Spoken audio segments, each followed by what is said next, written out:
자, 여러분 안녕하세요. 오늘은 중학교 1학년 YBM 송 시험 대비로 돌아왔습니다.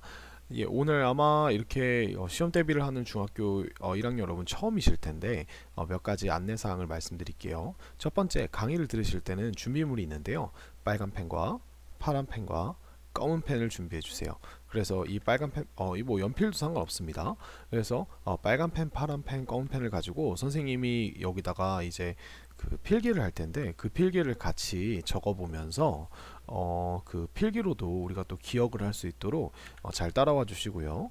강의는 두 가지로 되어 있습니다. 첫 번째는 우리가 각 과에서 쓰는 문법을 먼저 볼 거고요. 그 다음에 두 번째는 우리가 대화문하고 본문을 같이 보게 될 거예요. 그래서 한 과가 두 가지 강의로 이루어지니까 두 강의를 순서대로 잘 듣고 해보셨으면 좋겠습니다. 자, YBM 송 6과 첫 번째 Save Energy, Save the Earth 해서 에너지를 아끼고 지구를 살리고 뭐 이런 뜻이겠죠. 우리가 save라고 하는 친구는 뒤에 에너지나 돈이나 뭐 이런 것들이 자원이 오면 그걸 아끼다고요. 그 다음에 뒤에 뭐 사람이나 아니면은 뭐 어떤 살릴 수 있는 대상이 오면 살리다 이렇게 생각하시면 될 것 같아요. 물론 save가 컴퓨터에서는 저장하다라는 뜻으로 쓰이죠. 자, 그러면 우리 바로 18페이지로 가서 문법을 한번 보도록 합시다. 자, 18페이지에 보시면 첫 번째 문법이 명령문입니다. 그래서 명령문은 어떤 거냐면 우리가 영어라고 하는 거는 순서가 굉장히 중요해요. 영어라는 언어는 순서가 굉장히 중요합니다. 그래서 언제나 영어는 우리가 어떤 말을 할 때 이거 영어를 우리가 수학 공식처럼 생각하지 말고 언어라고 생각을 해보면 영어라는 언어는 우리가 죄송합니다. 다시. 자, 언어라고 하는 것은요. 언제나 늘 결론이 있기 마련이에요. 문장에는 늘 결론이 있습니다. 그죠? 그리고 우리가 이 결론이라고 하는 거를 보통 동사라고 이야기를 합니다. 이건 한국어에도 마찬가지예요. 그래서 한국어를 생각해 보면 어제 나는 내 친구들과 함께 시내에서 놀았다 라고 한다면 우리가 여기에서 지금 어제라고 하는 그 부사와 그다음에 나는 이게 주어죠. 그 내 친구들과 함께라고 하는 우리가 with를 사용한 분사가 있고 시내에서라고 하는 장소. 그러니까 누구와 함께 어떤 장소에서 언제라고 하는 이런 것들이 다 부사고요. 이게 바로 결론이죠. 우리가 바로 우리는 한글은 언제나 늘 이 결론이 가장 마지막에 나오죠. 그래서 우리가 이 결론을 이렇게 딱 지어놓잖아요. 어제 나는 내 친구들과 함께 시내에서 이러면 우리가 결론이 나지 않는 거죠. 그죠? 그래서 우리가 말이 답답해가지고 친구한테 뭐 이렇게 물어보잖아요. 그죠? 그래서 이 놀았다라고 하는 동사가 결론이고요. 영어는 이 결론이 주어 다음에 나오죠. 그죠?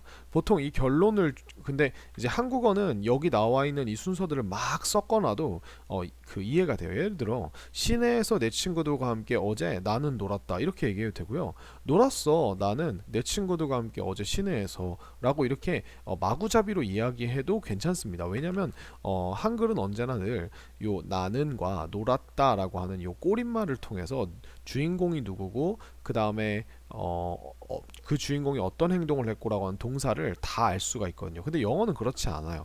영어는 언제나 늘 동사를 기준으로 이 동사 앞에 주인공이 있고 이 동사에 관련된 이 동사의 가장 이제 뭐 예를 들어 만든다라고 하면 무엇을 만드는지라는 목적어나 아니면 나는 뭐 어떤 상태이다라고 하면 그 상태가 뭔지를 얘기하는 보어나 아니면은 뭐 나는 만든다라고 하면 누구를 어떻게 만든다라고도 이렇게 얘기할 수 있겠죠. 그러니까 물건 자체를 진짜 만들어내는 것도 있지만 누구의 상태를 어떻게 만들다. 내 친구를 기분 나쁘게 만들다. 뭐 이런 식으로 할 수 있겠죠. 그래서 이 모든 것의 기준이 되는 것이 동사입니다. 그래서 근데 우리가 잘 보시면 여기서 이 문장은요 놀았다라고 하는 이 서술적인 느낌의 이런 문장이 됩니다. 그러니까 설명을 하는 거죠. 근데 우리가 놀았다를 만약에 놀아라 라고 얘기를 한다면 이거는 우리가 서술이 아니죠. 설명이 아니라 뭐예요? 명령이죠. 그죠? 우리나라는 이렇게 명령을 할 때 주어 동사를 이렇게 뭐뭐 해라 라고 하는 느낌으로 바꿔주기만 하면 돼요. 근데 여기서 중요한 점이 뭐냐면 이 명령이라고 하는 친구는 주어를 필요로 하지 않는다는 겁니다. 그래서 물론 과거 시점에도 쓸 수 없고요. 그죠? 그래서 놀아라 라고 하는 이런 느낌이 되는 거죠. 내 친구들과 함께 시내에서 놀아라. 어때요? 그죠? 이렇게 되면 우리가 명령이 되죠. 자, 영어는 이 명령을 어떻게 쓰느냐? 굉장히 간단합니다. 자, 일단 여기서 우리가 명령이 가지고 있는 특성을 한번 볼 필요가 있는데요. 자, 명령이라고 하는 것은 일단 첫 번째, 현재에만 내릴 수 있습니다. 그죠? 우리가 뭐 과거 상황으로 돌아가가지고 뭐 했어라 뭐 이런 명령은 없죠. 그죠?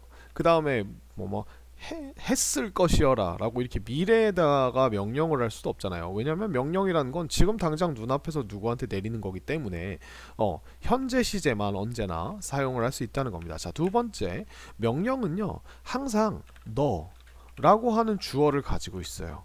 그러니까 우리 영어로 하면 you죠.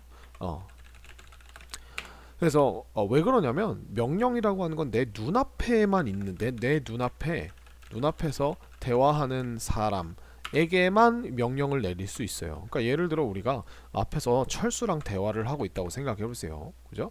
자, 제가 이게 주인공이고 그리고 이게 철수예요. 이렇게 철수예요. 그러면 내가 여기서 야, 나 좀 도와줘 라고 얘기를 했으면 이 앞에서 내 얘기를 듣고 있는 철수한테밖에 할 수 없겠죠. 저 뒤에 영희가 있는데 여기가 영희예요. 근데 영희한테 야, 지금 철수한테 가서 야, 나 도와줘 라고 했는데 철수가 알았어 라고 그랬는데 얘가 갑자기 이렇게 얘기합니다. 아니 나 영희한테 한 말이야. 자, 그럼 영희는 일단 물음표가 뜨겠죠. 제가 뭐 하는 짓인가? 그죠? 철수는 철수대로 물음표가 뜨겠죠. 아니, 나랑 대화하면서 도와줘라고 했으면 당연히 나한테 도와달라고 하는 거지. 아니, 여기 있는 대화하는 애를 어떻게 이렇게 할 수 있어? 라고 하죠. 이게 명령이 가지고 있는 특징이에요. 명령은 무조건 앞에 있는 너에게만 내릴 수 있다는 거죠. 그래서 우리는 여기가 안 지워지네요. 이거 지우려고 하니까 다 지워지네요. 자, 그래서 너라고 하는 사람한테만 내릴 수 있다. 자, 그러면 영어는 우리가 언제나 영어는 주어를 필요로 하는 문장만 봐왔잖아요. 자, 그럼 어떻게 하느냐? 자, 우리 한국말과 똑같습니다. 아까 제가 명령을 내릴 때 주어를 지워버렸죠. 왜냐면 앞에 있는 사람이 듣는다는 걸 알고 있으니까. 자, 명령문에서 영어도 원래 동사 앞에 주어가 있어야 되는데 주어를 없애버려요. 주어가 존재하지 않고요. 이 동사만 이대로 냅두면 가장 중요한 이 결론이 뭐뭐 해라. 내가 지금 행동을 시키는 거니까 무조건 행동이 먼저 나와야겠죠. 그래서 이렇게 동사만 딱 넣어주고 이 동사 뒤에 우리가 필요한 내용을 붙여주시면 그게 이제 명령이 됩니다. 정말 간단하죠. 그래서 명령문은 그냥 주어를 안 써주시면 돼요. 그래서 you를 생략한 형태이긴 하지만 누구 보고 하라는 말이다. 이 행동의 주어가 누구다? 앞에서 이야기를 듣는 너다. 예, 이게 가장 중요한 거겠죠. 그래서 언제나 늘 현재만 내릴 수 있기 때문에, 그리고 너에게만 얘기하기 때문에 동사 원형을 언제나 늘 써주고요. 그리고 우리가 하지 마라 라고 하는 것도 명령이기 때문에 이 하지 마라 라고 하는 건요, 이 동사 앞에다가 do not을 붙이거나 아니면은 never 이라고 하는 친구를 붙여주시면 돼요. 근데 재밌는 거는 이제 do not 이렇게 하면은 don't 이렇게 하면은 하지 마라인데 never는 절대 하지 마라고 해서 굉장히 강한 느낌이 되겠죠. 그죠? 예, 이렇게 됩니다. 그 다음에 이 명령문의 특징 중에 또 하나는 뭐냐면 이게 우리가 일반 동사뿐만 아니라 비동사도 명령문으로 쓸 수 있어요. 그래서 우리가 비동사를 명령으로 쓸 때는 앞에 나오는 비동사를 am, is나 뭐 아니면 주어가 you니까 are인가요? 이렇게 하는 게 아니라 무조건 명령은 앞에 있는 사람이 한다는 걸 알고 있기 때문에 심지어 이 인칭까지도 생략을 해버려서 이 be라고 하는 원래 형태를 그냥 써버립니다. 그래서 여러분들이 이 명령문 중에 가장 어렸을 때 많이 듣는 첫 번째 명령문이 be quiet 이라고 하는 이런 명령이죠. 그러니까 이게 생각해보면 이 비동사라고 하는 건요, 어떤 상태이다 라는 뜻이에요. 그래서 이게 굳이 비동사의 느낌을 제대로 보면 상태이다 라고 하는 뜻이죠. 그래서 quiet이 어떤 상태예요? 조용한이라는 상태죠. 그래서 이게 명령을 쓰면 조용한 상태가 되어라 라고 하는 그런 상태이어라, 그죠? 라고 하는 이런 느낌이 되는 거예요. 그래서 우리가 be quiet이 조용해라 라고 하는 이런 뜻이 되는 거죠. 그래서 네, 이렇게 우리가 쓰는 게 명령문입니다. 심지어 이 비동사를 부정할 때도 be not 이게 아니고요. don't를 그냥 써버려요. don't be 이런 식으로. 그래서 두려워하지 마라고 얘기할 때 don't be afraid. afraid라고 하는 친구를 우리가 afraid가 우리가 두려운이란 뜻이기 때문에 don't be afraid라고 하면 두려워하지 마. don't be scared. 겁먹지 마. 그죠? 뭐 이런 식으로도 우리 쓰고요. 그 다음에 우리가 일상생활에서 학교에서 가장 많이 쓰는 말은 여러분들이 만약 여러분 친구가 무례한 행동을 했을 때는 무례하지 마라, 무례하게 행동하지 마라 라고 하면 영어에서는 don't be rude 라고 이렇게 얘기합니다. rude는 우리가 무례한이란 형용사죠. 그래서 don't be rude 라고 하면 무례한 상태가 되지 마라, 즉 무례하게 행동하지 말고 그런 무례한 상태로 있지 마라 라고 하는 이런 뜻이 되겠습니다. 그 다음에 명령문이라고 하는 친구가 언제나 늘 명령을 내리는 강한 표현은 아니에요. 앞이나 뒤에다가 please를 붙이게 되면 해라가 해주세요 라고 하는 이런 느낌으로 쓰게 됩니다. 네, 그래서 please를 붙이면 어떤 느낌 된다? 해주세요 라고 하는 어떤 청유의 느낌이 돼요. 그래서 보통 우리가 일상생활에서는 please를 되게 많이 쓰죠. 화가 나는 상황이 아니라면 우리가 보통은 please를 써서 please be quiet, 조용히 해주세요. be quiet please, 조용히 해주세요. 똑같습니다. 그죠? 그래서 이런 식으로 쓰는 거고요. 네, 정말 간단하죠, 그죠? 근데 이제 상대방한테 명령문 말고 뭐뭐 해라 라고 하는 느낌으로 우리가 이야기를 할 때 일반문을 쓴다면 우리가 일단 그 명령문은 주어가 you이기 때문에 you를 꺼내 주시고요. 이 동사 앞에다 must를 붙여주시면 이 must라고 하는 조동사, 얘가 조동사예요. 동사를 도와주는 친구가 조동사죠. 그러니까 동사의 의미를 바꿔줍니다. 한다를 할 수 있다, 할 것이다, 해야 한다, 할지도 모른다, 뭐 이런 식으로 되게 다양한 의미로 바꿔주는 친구를 우리가 조동사라는데, 이 must는요 강제성을 나타내요. You must wash your hands. 그러면 너는 손을 씻는다 해서, 원래 이제 must가 없으면 너는 손을 씻는다죠, 설명이죠. 근데 must가 붙으면 씻어야 한다 라고 하는 어떤 당연히 해야만 하는 그런 의무나 어떤 강제적인 행동을 이야기를 하게 됩니다. 자, 근데 둘이서 느낌이 좀 다르죠. 그죠? 손을 씻어라랑 넌 손을 씻어야 한다 라고 하는 거랑, 그죠? 그럼 손을 씻어라 라고 한다면은 우리가 상대방이 완전 완강하게 명령을 하는 거라면 You must wash your hands, 너는 손을 씻어야 한다 라고 얘기를 하면은 왜요? 라고 이렇게 물어볼 수 있겠죠, 그죠? 그래서 둘이 느낌이 좀 다르지만 비슷하게 쓸 수 있다는 거. 하지 말라라고 할 때는 조동사니까 must not을 붙여서 하지 마라 라고 이렇게 얘기할 수 있겠죠. 정말 이게 다예요, 그죠? 정말 쉽죠? 그래서 명령문입니다. 자, 오늘 네 방을 청소해라. 자, 일단 여러분들이 이렇게 한글말을 볼 때 내가 이걸 영어로 하고 싶을 때 제일 중요한 건 일단 동사를 보는 겁니다. 청소해라. 자, 청소한다가 아니라 청소해라죠. 그럼 주어를 없애면 됩니다. 그래서 clean이라고 하는 친구를 여기다 넣어주면 clean your room today 이렇게 얘기하면 clean은 청소한다니까 무엇을이 필요하니까 무엇을 넣어주고요, 그죠? 너의 방을 청소해라. 그 다음에 부사도 붙여주세요. 오늘날이라고 이렇게. 그러면 오늘 이렇게 하면은 우리가 명령이 됩니다. 자, 지금 밖에 나가지 마라. 근데 go outside now 라고 하면 당장 밖으로 나가라 이렇게 됐죠. 그러면 우리가 하지 마라니까 don't나 never를 넣어주면 되겠죠. never를 넣으면 이제 절대 하지 마, 절대 나가지 마 이렇게 되는 뜻인데, 근데 우리가 그렇게 쓰면 너무 강하죠. 그래서 don't를 넣어주면 돼요. please 조용히 하세요. 자, quiet이라는 형용사가 나왔습니다. 그러면 그런 상태가 되세요라고 뭘 넣어주시면 돼요? 죄송합니다. 소문자 써드릴게요. be quiet 이라고 이렇게 얘기를 해주시면 되겠죠. 정말 간단하죠, 그죠? 네, 여기까지 요거고요. 자, 그러면 우리가 다음 페이지로 가서 바로 다음 문법도 같이 한번 보도록 할까요? 자, 두 번째는 접속사 when입니다. 자, 여러분 이걸 시작하기 전에 우리가 접속사라고 하는 개념부터 한번 봐야겠죠, 그죠? 자, 접속사란 무엇이냐? 자, 여러분들 한번 필기해 보세요. 자, 접속사라고 하는 건요, 자, 우리가 이게 영어의 8가지 단어의 8가지 종류 중에 하나입니다, 그죠? 그래서 우리가 단어에는요, 우리가 문장을 만들 때, 즉 어떤 정보를 전달할 때 모든 언어에는 동사라고 하는 결론이 존재해요, 그죠? 그 다음에 이 동사를 하거나 당하거나 하는 대상들이 필요하겠죠, 그죠?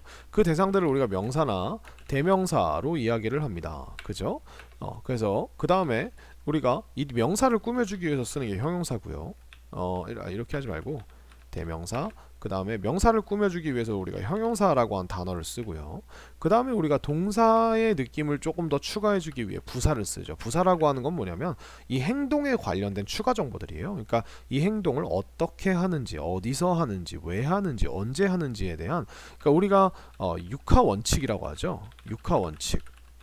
육하 원칙. 그래서 누가 무엇을 언제, 어디서, 어떻게, 왜 라고 하는 이 친구들 중에서 우리가 언제, 어떻게, 어디서, 왜 라고 하는 건요, 어떤 행동이 벌어진 배경들을 이야기해요. 시간적 배경, 그 다음에 공간적 배경, 그 다음에 이유나 방법이나 이유, 이런 것들을 우리가 행동에 붙이는 추가 정보, 즉 배경이라고 얘기하는데, 이 배경이 되는 친구가 바로 이 배경에 대해서 우리가 문장에서 얘기할 때 쓰는 것들이 부사예요. 그래서 우리가 뭐 언제라고 하면 yesterday는 어제라는 명사도 되지만 어제라고 하는 부사로 써도 전혀 이상하지 않죠. 그죠? 어제 먹었다, 어제 놀았다, 어제 만났다. 그쵸? 동사가 굉장히 자연스럽게 붙죠. 여러분들이 한글의 어떤 단어를 어떤 품사와 붙였을 때 자연스럽게 붙는다는 건 그 단어가 지금 뒤에 붙은 단어를 꾸며준다는 뜻입니다. 그래서 어디서 먹었다? 뭐 집에서 먹었다. 그러면 at home 이렇게 얘기하면 되겠죠. 그래서 우리가 이렇게 쓰고요. 자, 이게 우리가 이제 기본적으로 문장을 말하는 데 있어서 필요한 5가지의 이제 품사라고 얘기를 하죠. 그죠? 그래서 단어의 종류라고 생각하시면 돼요. 자, 여기다가 우리가 전치사라고 하는 친구가 하나가 있습니다. 이 전치사는 뭐냐면요, 우리가 부사나 형용사를 만들기 위해 쓰는 친구들이에요. 그래서 이거 부사와 형용사를 우리가 둘이 묶여서 뭐라고 하냐면 수식어라고 하거든요. 수식어를 만든다. 근데 수식어가 어떤 수식어가 나오냐면요, 이 전치사가 되게 가장 대표적인 전치사가 on, in, at, 뭐 with 이런 친구들이죠. 그러면 우리가 일반적인 부사, 그러니까 ly, 형용사에 ly를 넣어서 만드는 상태적인 느낌을 나타내는 부사들 말고 좀 더 자세한 정보를 나타내는 부사를 만들어 주게 됩니다. 그래서 우리가 예를 들어서 at home 아까 했으면은 이 전치사는 언제나 늘 뭐랑 합쳐지냐면 명사랑 합쳐지죠. 그죠? 그래서 이 명사와 합쳐서 이 명사와 전치사를 하나의 덩어리로 이렇게 보거든요. 그래서 하나의 덩어리 부사예요. 그래서 at home이라고 하면 home이라는 명사와, 원래 home은 부사로도 쓰지만 at이라고 한 전치사가 합쳐져서 집에서 라고 하는 이런 부사가 만들어지고, 이 집에서가 동사를 꾸며주는 역할을 하게 되는 거죠, 문장에서. 그죠? 나는 밥을 먹었다. 그럼 어디서 먹었어요? 집에서 먹었다. 이러라고 하는 이 집에서라고 하는 장소 정보를 추가해 주는 거예요. 장소적 배경을. 이게 전치사의 역할입니다. 그래서 with my mom 이라고 하면 엄마와 함께 먹었다. 그죠? 이렇게 되는 거죠. 그러면 우리가 이게 뭐예요? 어떻게 라고 하는 느낌을 추가시켜 주는 거죠. 그래서 이게 전치사의 역할이죠. 자, 이 전치사보다 훨씬 더 자세한 어떤 정보를 만들기 위해 쓰는 게 접속사인데요. 자, 이 접속사는요, 여기에 이제 하나, 둘, 셋, 넷, 다, 여, 일곱. 자, 마지막 8개, 8번째부터 말씀드리고 할게요. 감탄사입니다. 감탄사는 여러분들 이 문장에서 어떤 특별한 어떤 위치에 있는 게 아니고요. 얘는 그냥 내가 진짜 감탄했을 때 나오는 것들 있죠. 와우라고 하던가, yes라고 하던가, 좌절했을 때 no라고 하던가, 아니면 아플 때 ouch 이렇게 얘기하던가, 이런 것들이 전부 다 감탄사에 속합니다. 심지어 여러분들이 이제 가끔 영화에서 들어보셨던 비속어나 욕들도 대부분 감탄사로 취급이 돼요. 자, 그 다음에 접속사라고 하는 거. 우리가 오늘 배우는 이 접속사는 무엇이죠? 이 접속사는 내가 지금부터 어떤 그냥 간단하게 얘기하면 동사를 하나 더 나오게 해준다는 거예요. 그래서 동사를 하나 더 나오게 해준다. 이게 우리가 접속사의 가장 큰 역할입니다. 동사가 하나 더 나와요? 그럼 결론이 2개인가요? 그렇지 않겠죠. 그죠? 자, 이 동사를 이 앞에 나와, 그러니까 이게 접속사가 들어있는 문장은 무조건 동사가 하나씩 더 나올 겁니다. 접속사의 개수만큼 더 나오거든요. 근데 어쨌든 결론이 되는 동사는 하나밖에 없어요. 근데 그 결론이 되는 동사에다가 다른 어떤 사건, 동사, 그죠? 다른 행동, 사건을 추가해가지고 뭔가 의미를 좀 바꿔가지고 이 문장에 좀 부연 설명을 하는 느낌으로 쓰거나, 아니면은 뭐 두 사건 간의 관계를 이어주거나, 그죠? 이렇게 되는 겁니다. 그러니까 어떤 느낌이냐면요. 자, 우리가 자, 만났다, 놀았다라고 하는 이런 2가지의 동사, 2가지의 결론을 봅시다. 자, 그럼 우리가 접속사를 사용하면요, 이 만났다와 놀았다를요, 뭐 예를 들어서 I met my friend and played with him 이런 식으로 쓰면, 우리가 이 and라고 하는 접속사가 붙으면서 나는 친구를 만났고 그와 놀았다라고 하는 이걸 먼저 하고 이걸 나중에 했다 라고 하는 이런 느낌으로 우리가 쓸 수 있게 해주고요. I like pizza, but I don't like hamburgers. 이렇게 얘기를 해준다면 나는 like pizza 하지만 don't like 한다라고 하는 like와 don't like를 이거는 하지만 이건 한다 그렇지만 이라고 하는 느낌으로 얘네 둘이 상반되는 느낌으로 붙여주는 역할을 하는 이 접속사가 but이고요. 이런 것들이 접속사입니다. 자, 근데 우리가 이 접속사에는 두 가지의 종류가 있는데요. 어떤 종류가 있냐면 첫 번째 자, 등위 접속사입니다. 자, 등위 접속사라고 하는 건 뭐냐면요, 어떤 두 가지의 대등한 문장을 이게 등위의 등이 동등하다고 할 때 등이에요. 그래서 두 가지의 대등한 문장의 단순한 연결 관계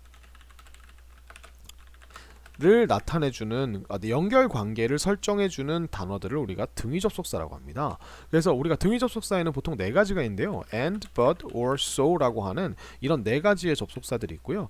이 친구들은요, 그냥 문장과 문장을 이어주는 거예요. 그죠? I like Sumi and Sumi likes me 이렇게요. 그죠? 나는 수미를 좋아한다 그리고 그래서 우리가 한다 그리고를 합치면 하고 이렇게 되죠. 수미도 나를 좋아하고 뭐 이런 식이 되는 거죠. 두 가지의 사실을 그냥 이었죠. 같은 사실을. 그죠? I like Sumi but she doesn't like me. 자, 나는 수미를 좋아해. 하지만 그녀는 나를 좋아하잖아. 자, 그래서 이거를 좋아한다 하지만을 우리가 줄이면은 좋아하지만 이렇게 되죠. 한글에서는 보통 이렇게 등위 접속사들이 앞에 나와 있는 동사들이랑 붙어버려요. 그리고 저 or 같은 경우는요, 혹은 이렇게 해가지고 둘 중에 하나를 고르라는 거죠. 그죠? You can go home or you can play with us. 너는 집에 갈 수도 있고 혹은 우리랑 놀 수도 있어. 이런 식이 되는 거죠. 그 다음 so 같은 경우는 우리가 결론을 이야기해 줄 때 씁니다. 앞에 어떤 원인이 나오고요, 뒤에 결론이 나오는 거예요. 그죠? 그래서 I ate pizza a few minutes ago. 나는 몇 분 전에 피자를 먹었어. So I am full now. 나 그래서 지금 배불러. 그러니까 피자를 몇 분 전에 먹었다와 지금 배부르다라고 하는 걸 이게 원인과 결과다라고 이렇게 한 문장으로 이어주는 역할을 하는 거죠. 이게 등위 접속사고요. 그 다음에 우리가 이 접속사의 두 번째 종류는 종속 접속사입니다. 이 종속 접속사가 말이 어려운데 이 종이요, 우리가 노예 종 할 때 그 종이에요. 그래서 종속이라는 건 어디 속하게 된다는 건데 이 종속 접속사는 얘네랑 좀 다릅니다. 이 종속 접속사는 언제 쓰는 거냐면 여러분들이 문장에 동사를 가지고 어떤 특별한 명사나 형용사나 부사 덩어리를 만들 때 쓰는 거예요. 자, 이게 무슨 말이냐면, 자, 여러분들이 지금 보고 계시는 이 when이라고 하는 친구는요, 부사를 만들어주는 종속 접속사 중에 하나입니다. 자, 이게 어떤 말인지 한번 보여드릴게요. 자, I met I saw Sumi. 예를 들어 나는 수미를 봤다라고 하는 이런 문장을 한번 넣어봅시다. 그러면 우리가 이 I saw Sumi 뒤에다가 어떤 것들을 우리가 이제 부사로 붙일 수 있냐면, 뭐 예를 들어 우리가 여기다 시간을 붙여볼까요? Yesterday, 그죠? 이거를 여기다 쓰지 말고 여기 옆에다 써드릴게요. 자, I saw Sumi yesterday.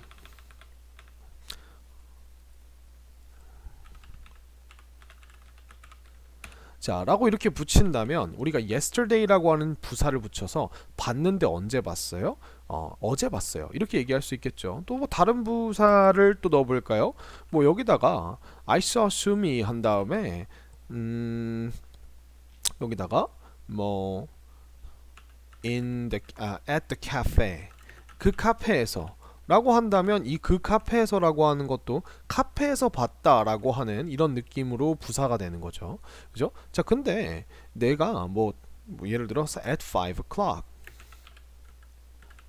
아니면은 우리가 뭐 in June 이러면은 뭐 6월에 이렇게 되는 거죠. 이것들이 지금 전부 다 부사들이거든요. 얘네들은 지금 잘 보시면 첫 번째 있는 거는 그냥 부사, 그죠? 여기다 뭐 ly를 넣어도 되는데 이 saw라고 하는 느낌을 굳이 ly 부사로 우리가 하기에는 좀 예문이 잘 이상해서 일단 yesterday라는 부사를 넣어봤고요.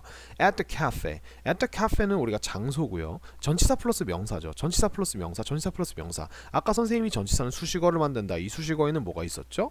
형용사랑 부사가 있었죠. 그죠? 그래서 얘가 지금 saw를 다 꾸며주고 있는데 내가 5시에 봤어, 뭐 6월에 봤어, 그 다음에 어제 봤어 라고 하는 이런 느낌, 이런 시간적 느낌 말고요. 자, 이런 건 어때요? 우리가 한국어로 나는 수미를 봤어. 내가 학원에 가고 내가 너에게 전화했을 때 라고 하는 이런 느낌을 우리가 붙여주고 싶은 거예요. 자, 그럼 잘 보시면, 자, 여기서는요 전화했다라고 하는 행동이 보이는데 이게 전화했다가 아니라 전화했을 때라고 이렇게 이런 식으로 동사의 꼬리말이 바뀌어 있고요. 이 전화를 했다라고 하는 주인공은 나고요. 그 다음에 누구에게 전화했어요? 너에게 전화를 했죠. 이게 목적어죠. 자, 지금 보시면요 문장같이 생긴 이 덩어리가 지금 하나의 의미를 이루고 있는데 이 전화했다라는 행동을 통해서 하나의 다 이어져 있는 친구들이거든요. 근데 얘가 전화했다가 아니라 전화했을 때죠. 그럼 얘가 이게 이 덩어리가 뭔지를 잘 살펴보면 마치 이 어제 혹은 5시에 혹은 7월에 6월에 라고 하는 이런 것처럼 뭔가 어떤 행동이 벌어졌던 배경, 시간적 배경을 나타내 주는데 이 안에 지금 동사가 있다는 거예요. 그러니까 우리가 한국어로 이 문장을 얘기할 때는요 뭐 부사네 뭐네 이런 걸 전혀 상관없이 너무나 자연스럽게 쓰죠. 근데 이게 내가 어제 너에게 전화했을 때라고 하는 이 한 덩어리가 5시에 라고 하는 이 한 덩어리와 어제라고 하는 이 하나의 단어와 똑같은 역할의 부사 역할을 하고 있다는 거예요. 어떤 역할? 시간적 부사. 그러면 영어는 이걸 어떻게 우리가 표현을 하느냐? 주어가 동사했을 때라고 하는 부사를 어떻게 표현하냐? 이때 우리가 영어 문장을 만들어 주시면 돼요. 그죠? I called you. 나는 너에게 전화했다. 여기다가요. 여러분들이 when 이라고 하는 이 친구를요.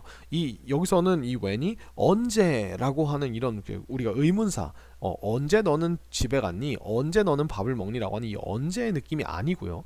왜냐면 우리가 의문사로 쓰게 되면 의문사는 문장의 맨 앞에 나오게 됩니다. 왜냐면 제일 궁금한 거잖아요. 그러니까 언제 너는 밥을 먹었니? 라고 하면 언제가 제일 궁금한 거죠. 영어 의문문에서 가장 중요한 핵심 포인트는 내가 궁금한 정보를 앞으로 다 빼낸다예요. 그래서 우리가 그 의문사가 제일 앞에 나오는 거고요. 그리고 두 번째로 이 when이 의문사로 쓰였을 때는 뒤에 의문문이 옵니다. When did I call you? 언제 내가 너에게 전화했지? 그죠? 그래서 여기서는요 지금 when 뒤에를 보시면 의문문이 아니라 그냥 주어 동사가 나와 있죠. 이렇게 해서 우리가 문장에다가 부사로 넣어주면 얘가 그냥 내가 너에게 전화했을 때라고 이렇게 익히는 거예요. 그래서 이 when은 지금 여기서 의문사가 아니라 접속사의 역할을 하고 있는 겁니다. 그래서 이렇게 들어가면 우리가 이제 부사 접속사, 부사 덩어리 하나가 되는 거죠. 그래서 여기 지금 제가 넣어드린 하나, 둘, 셋, 넷, 5개, 이 5개의 덩어리들이 똑같은 역할의 한 개의 부사라는 거예요. 몇 개의 부사? 한 개의 부사. 근데 이 부사가 종류에 따라서 단어로 만들어진 부사도 있지만 이렇게 우리가 덩어리로 만들어진 덩어리 부사들도 있다는 거죠. 이 덩어리를 하나를 취급을 한다는 거예요. 자, 그럼 굉장히 쉬워지죠, 그죠? 이렇게 설명을 들으니까 나는 봤다 수미를 언제? 내가 너에게 전화했을 때.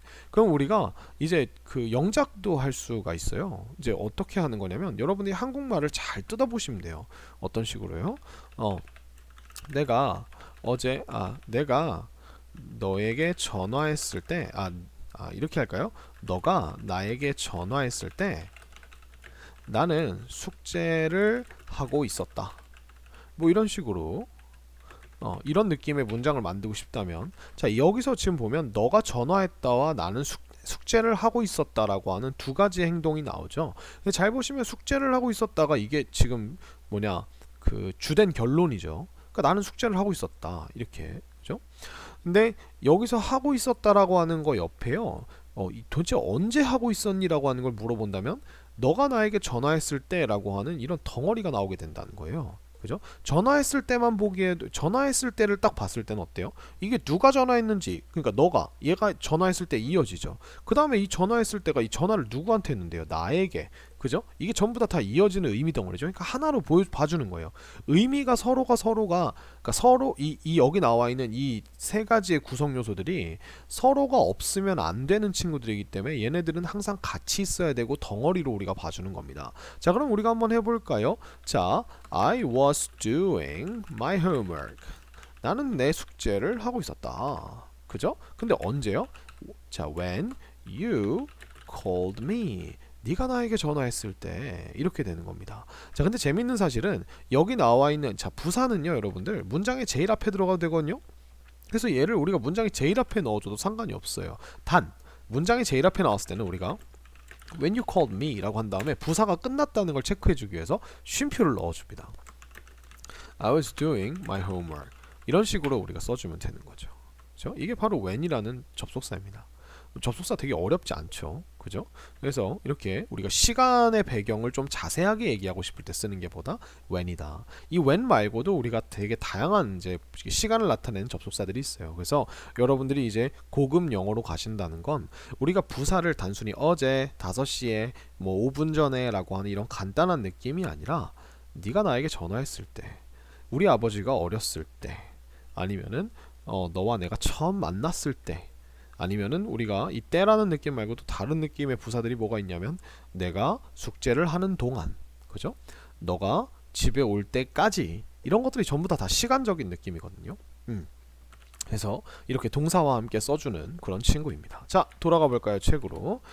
자, 여러분들이 중요한 점은 다 메모를 하셨을 거라고 생각을 하고, 그래서 자, 여기서 이제 turn off the TV. 자, 이번에는요, 문장의 결론이 한다가 아니라 해라예요. 명령문이 나왔습니다. 꺼라, 그죠? TV를. 자, 그러면 우리가 명령문에는 부사를 못 붙이냐? 전혀 아니죠. 부사라고 하는 거는 주어가 있고 없고가 전혀 중요하지 않아요, 여러분들. 왜? 부사는 동사랑 노는 친구니까. 동사가 있는 곳에는 언제나 뭐가 있을 수 있다? 부사가 있을 수 있다. 그래서 TV를 꺼라. 근데 언제 끄라는 거예요? When you aren't watching it. 너가 그것을 보고 있지 않을 때 라고 이렇게 됐죠.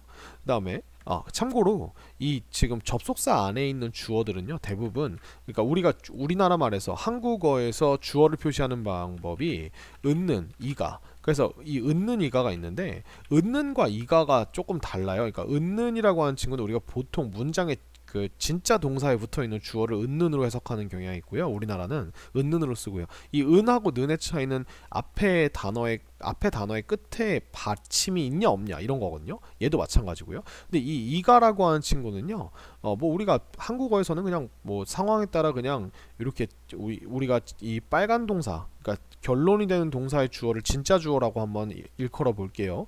진짜 주어를 해석할 때도 이가라고 해도 되지만 보통은 이렇게 접속사 안에 있는, 그러니까 진짜 동사가 아닌 친구의 주어를 해석할 때는 이가라고 해석해주면 되게 자연스러워져요. 그러니까 TV를 꺼라. 너는 그것을 보고 있지 않을 때. 좀 이상하죠, 그죠? 그래서 너가 그것을 보고 있지 않을 때. 어때요? 되게 자연스럽죠. 그래서 은는 이가를 넣어주시면 됩니다. When we wash. 자, 이번에는요, 문장에 처음에 when이 나왔어요. 그리고 여기 쉼표가 딱 보이죠? 그러면 여기서부터 여기까지는 다 부사 덩어리라는 거예요, 하나에. 자, when we wash many cups and towels. 자, 그러면 이것도 우리는이 아니라 우리가라고 해석해 볼까요? 우리가 씻을 때.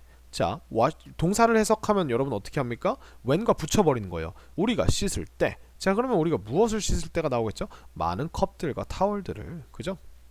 자, 그러면 이제 시간적인 배경이 나왔으니까 컵이랑 타월을 씻을 때 우리는 사용한다. 진짜 결론이 나왔죠. A lot of water. 많은 물을. 그죠? 그래서 많은 물을 언제 사용해요? 5분 전에 사용했어요? 아니면 어제 사용했어요? 오늘 사용해요? 아니요. 우리가 많은 컵을 씻을 때 사용을 해요. 이렇게 되는 거죠. 그래서 이 부사 덩어리 전체가 지금 use라고 하는 동사의 시간적인 배경을 설명해주고 있습니다. 자, 요게 when입니다. 자, 그러면 이 when에서 중요한 점 딱 하나만 짚고 넘어가면 됩니다. 무엇이죠? 자, when 안에는요, 절대로 미래 시제를 쓸 수 없습니다. 자, 무엇을 말하는 거냐면 더 간단하게 얘기해 드릴게요. will은 사용하지 마라 라는 겁니다. 그래서 자, when the weather is fine tomorrow, we'll go hiking. 자, 잘 보세요. 지금 우리가 결론이 우리는 하이킹에 갈 것이다 라고 하는 미래적 의지를 나타내고 있죠. 근데 여기는 잘 보시면 그러면 우리가 왠지 이것도 미래로 맞춰줘야 될 것 같아요. will be 이렇게 쓸 것 같은데 그렇지는 않다는 거예요. 여기가 아무리 미래여도 여기는 최대 시제가 현재까지밖에 안 됩니다. 자, 이 이유는 여러분들이 지금 설명을 제가 드리면요, 여러분들이 너무 머리가 아파요. 그래서 나중에 여러분들이 일단 이거를 익숙해져 보시고 그냥 그러니까 해석으로 우리가 좀 이따 제가 간단하게 보여드릴 텐데 이렇게 쓰는 게 맞고 when the weather will be fine tomorrow we'll go hiking 이라고는 우리가 하지 않는다는 거죠. 자, 그럼 우리가 해석으로 한번 보여드리면 요거를 보여드리면 자, 이렇게 됩니다. 그러니까 우리가 when을 붙인다는 건 날씨가 좋다. 라고 하는 느낌을 이거를 우리가 when을 딱 붙이잖아요. 그러면 어떻게 돼요? 날씨가 좋을 때, 그죠? 이런 느낌이 되죠. 근데 우리가 이거를 우리가 날씨가 좋을 것이다 라고 하는 느낌을 우리가 이걸 when을 붙여버리면 이게 지금 잠시만요. 요거를 the weather is fine, 이게 날씨가 좋다 하죠. 그래서 여기다 when을 붙여서 날씨가 좋을 때를 만들었죠. 그죠? 자, 근데 여기 잘 보세요. 날씨는 좋을 것이다 라고 하면 the weather will be fine 이 되겠죠. 근데 우리가 여기다가 when을 붙여버릴게요. when the weather will be fine, 그럼 날씨가 좋을 것이다 해서 뭐가 돼요? 날씨가 좋을 것일 때 이렇게 돼버리죠. 그죠? 그래서 이게 도대체 무슨 말입니까? 날씨가 좋을 것일 때 우리는 하이킹할 것이다. 자, 한국어에서도 이런 식으로 날씨가 좋을 것일 때라고 하는 이런 말은 쓰지 않습니다. 영어에서도 이걸 쓰지 않는다는 거예요. 왜냐하면 언어라고 하는 건요, 말하는 방법과 형태와 문자는 다를지 모르지만 그 안에서 가지고 있는 기본적인 어떤 규칙, 인간이 가지고 있는 어떤 우리가 살아가는 세상에 묶여있는 규칙들이 비슷하기 때문에 이런 식으로 각각의 언어끼리 비슷한 표현들이 있어요. 그래서 비슷하게 통용되는 것들이 있습니다. 그 중에 하나가 바로 이것입니다. when이라고 하는 언제, 때라고 하는 때, 이 when이 우리가 때라는 느낌을 쓰일 때는 동사를 미래를 못 쓰고, 이건 한국어도 마찬가지라는 거죠. 하지만 우리가 이게 과거 시제로 가면은 과거 시제는 그냥 같이 써주는 겁니다. 왜냐면 I met you, 난 너를 만났다. 그죠? When I was when I was walking. 자, 잘 보세요. 내가 너를 만났죠. 그죠? 근데 우리가 여기다 when 뒤에다가 선생님 when 뒤에는 무조건 그러면 현재 동사만 쓰는 건가요? 라고 한다면, 자, 내가 걸었던 건 언제예요? 과거죠. 그럼 과거로 써주시면 돼요. 여기까지는 전혀 상관이 없습니다. 근데 뭐만 이렇게 미래 시제가 나와도 여기는 절대 will을 쓰지 않는다. 요것만 기억해 주시면 돼요. 간단하죠? 그래서 이게 when에 대한 설명입니다. 그래서 해석이 이상했다는 거, 굉장히 이상했다는 거 기억해 주시면서 will을 쓰지 말아 주시면 됩니다. 자, 그래서 오늘은 여기까지 해서 우리가 문법을 같이 봤습니다. 자, 여러분들에게 도움이 되셨기를 바라고요. 자, 문법은 또 익숙해지는 게 중요하죠. 그죠? 그래서 요 친구들은요, 뭐가 많이 나오냐면 명령문은 보통 명령문이 제대로 쓰였는가, 그죠? 여기에 이게 동사 원형이 잘 나왔는가, 그 다음에 비동사 의문문을 잘 썼는가, be를 혹시 MR이즈로 쓰진 않았는가, 이런 것들이 보통 나오고요. 그 다음에 우리가 when이라고 하는 친구는 아까도 사실은 이게 제일 중요해요. 아까 봤던 when 안에는 뭘 쓰지 않는다? will을 쓰지 않는다. 이걸 가지고 다음 주 문장 중 우리가 어법상으로 볼 때 틀린 것은 이렇게 나오면은 보통 when 안에 will이 들어있는 경우가 있어요. 그래서 그런 문제가 많이 나오고요. 그 다음에 이 when 안에 있는 동사의 시제를 문장에 있는 시제와, 그러니까 내가 전하고자 하는 정보와 잘 맞춰서 써줄 줄 아는가, 요거를 우리가 보게 됩니다. 그래서 요런 것들을 우리가 중점적으로 연습하셨으면 좋겠고요. 자, 이해와 사용은 또 다릅니다. 그래서 이해를 하셨으니 우리가 사용을 잘 하기 위해서 또 문제를 풀어보고 직접 문장도 만들어보고, 그죠? 이제 또 활용을 해봐야겠죠. 그 부분이 반드시 따르기를 바랍니다. 자, 오늘 강의는 여기까지 하겠습니다. 수고하셨습니다.